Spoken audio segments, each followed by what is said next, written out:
आज बात कर रहा हूं बिहार की।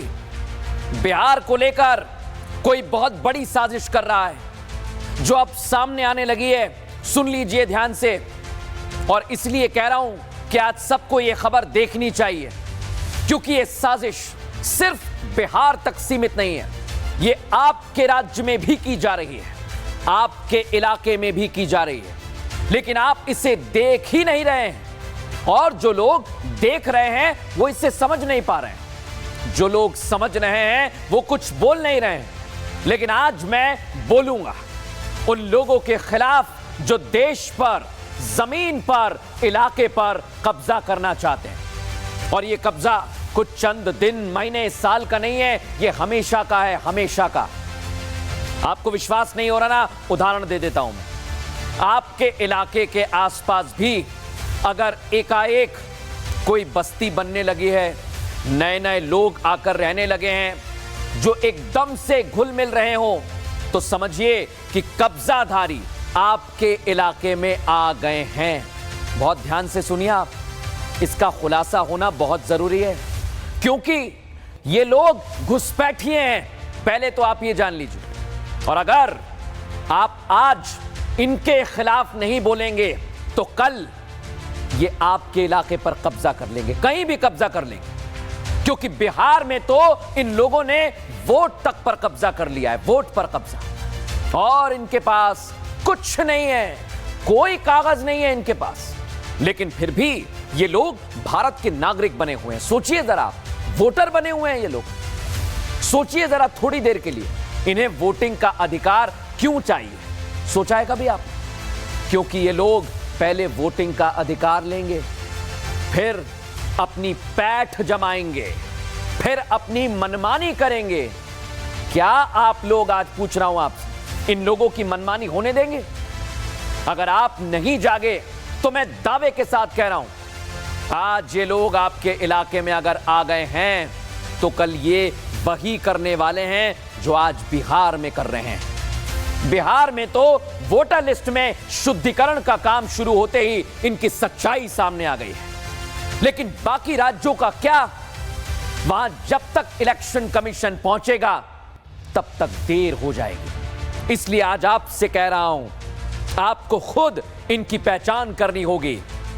आपका जो भी शहर है, गांव है, इलाका है, वहां अगर आप मुझे देख रहे हैं तो समझिए जरा, अगर आपको कुछ गड़बड़ नजर आती है तो तुरंत एक्शन की मांग करिए, और उससे पहले देखिए कि कैसे बिहार में इन पर एक्शन हो रहा है।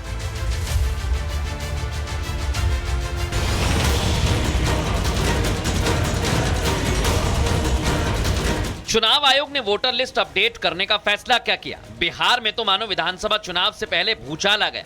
एक तरफ वोटर वेरिफिकेशन पर विपक्ष है जो सियासत कर रहा है, तो दूसरी तरफ बिहार से ऐसे ऐसे खुलासे हो रहे हैं जो ये बात बताते हैं कि कैसे देश को घुसपैठिए बर्बाद करने के लिए दीमक की तरह यहां अपना डेरा डाले हुए हैं। चुनाव आते हैं और उसमें अपना मत भी देते हैं, और यहीं से शुरू होती है वो साजिश जिससे देश को बचाना है। बिहार का एक ऐसा ही जिला है पूर्णिया, जो कि एक सीमावर्ती इलाका है, जहां से घुसपैठिए थोड़ी तिकड़म बैठाकर भारत में दाखिल होते हैं। और सिस्टम की नाकामी तो देखिए कि इसकी कानो कान किसी को खबर नहीं होती। लेकिन अब इन घुसपैठियों के खिलाफ वोटर लिस्ट अपडेट करने का कदम देश को गर्त में जाने से बचाएगा। लेकिन यह बात विपक्ष को समझ नहीं आ रही।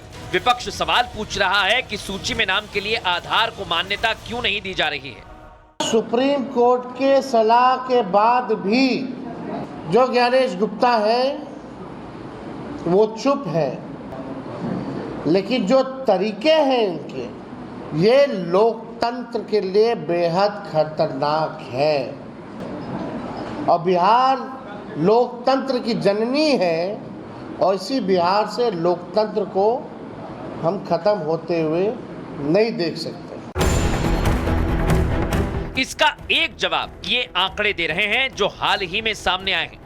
पता चला है कि बिहार के 38 जिलों में से 37 में आबादी से ज्यादा आधार कार्ड बने हैं। सीमांचल इलाके में 4 जिले कटिहार, पूर्णिया, किशनगंज और अररिया में आधार कार्ड की संख्या आबादी से 120% ज्यादा है। 38% मुस्लिम आबादी वाले पूर्णिया में कुल जनसंख्या की तुलना में आधार कार्ड बनवाने वालों की संख्या 121% है। ये आंकड़े जब सामने आए तो रिपब्लिक भारत की टीम ने जमीनी स्तर पर सिस्टम कैसे काम कर रहा है इसे जानने समझने की कोशिश की। पूर्णिया जिले में हमारी टीम ने रुख किया तो पता चला कि यहाँ बाहर से आकर रह रहे लोगों की आबादी करीब 20% है। बांग्लादेश से आए घुसपैठिए भारत में आकर ऐसे बस गए हैं जैसे ये उन्हीं का घर हो। खुलासा हुआ कि ये लोग पहले तो अवैध तरीके से देश में दाखिल होते हैं, फिर धीरे धीरे अपने आईडी कार्ड बनवा लेते हैं और फिर वोट भी डालने लगते हैं। 20 साल 15 साल से रह गए तो वो आधार कार्ड, वोटर आई कार्ड यहाँ है ही नहीं। आधार कार्ड वहाँ दूर का है तो वो रहते रहते यहाँ क्या करेंगे कि आधार कार्ड बना लेंगे यहाँ का बना के यहाँ का बासिंदा हो गए। आप उसको हटा नहीं सकते हैं। आप यहाँ का बासिंदा हो गए तो यहाँ आप प्रूफ हो गया यहाँ का, कुछ भी कर सकते हैं।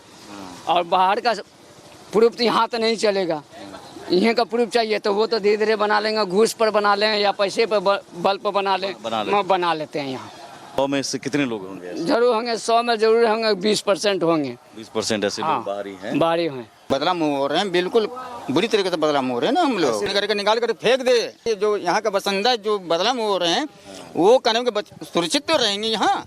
अब बाहर का आदमी जो यहाँ करके यहाँ जो बदलाव जो कर रहे हैं वो गलत कर रहे हैं ना। चुनाव आयोग ने वोटर वेरिफिकेशन के लिए ब्लॉक लेवल अधिकारी की ड्यूटी लगाई है, जो इस प्रक्रिया को पूरा करने में सबसे बड़े सूत्रधार हैं। लेकिन पूर्णिया के बीएलओ ने बताया कि वोटर लिस्ट में जिन लोगों के नाम हैं उनमें कई तो असल में हैं ही नहीं। मतलब वोटर्स के नाम पर बड़ा फर्जीवाड़ा बिहार में चल रहा है। ऐसे कितने लोग हैं जो नहीं मिले यहाँ पे? कितने फॉर्म भरवा? अभी भी हैं 50-60 हैं जो डोर टू डोर जा करके, मतलब गए, एक बार गए वो नहीं मिले, फिर से दोबारा उनके घर पे जा रहे हैं। कोई रिलेटिव भी नहीं मिले? नहीं, उनका बंद पाया गया तो फिर जा रहे हैं खोजने के लिए। हद तो तब हो गई जब एक शख्स ने बताया कि वो तो आधार दिखाकर कई बार से वोट दे रहा है। इस शख्स की बात को सुनकर हमारी टीम को धक्का लगा। उससे एक दो बार नहीं कई बार पूछा, लेकिन उसका एक ही जवाब आया कि वो अभी तक आधार से ही वोट देता आ रहा है। आपके पास वोटर आईडी है? वोटर आईडी कार्ड अलग होता है क्या? आधार कार्ड से ही तो गिराते हैं वोट। आधार कार्ड से वोट गिराते हैं जी। कितनी बार आपने वोट गिराया? 2 बार। ये कैसे संभव हो सकता है? वोटर आईडी की जगह आधार दिखाकर वोट दिए जा रहे हैं। ये केवल देश के विकास ही नहीं, देश के अस्तित्व पर बड़ा खतरा है। अभी तो ये प्रक्रिया केवल बिहार में चल रही है। जब पूरे देश में ये प्रोसेस होगी तो घुसपैठियों की पोल खुलेगी और अवैध तरीके से देश की सुरक्षा में सेंध लगाने वालों के खिलाफ एक्शन लिया जाएगा। क्योंकि भारत में घुसपैठिए एक बहुत बड़ी साजिश रच रहे हैं, ये समस्या बन चुके हैं। इन्हें उखाड़ फेंकना बहुत जरूरी है ताकि देश आगे बढ़े और दुनिया में भारत का नाम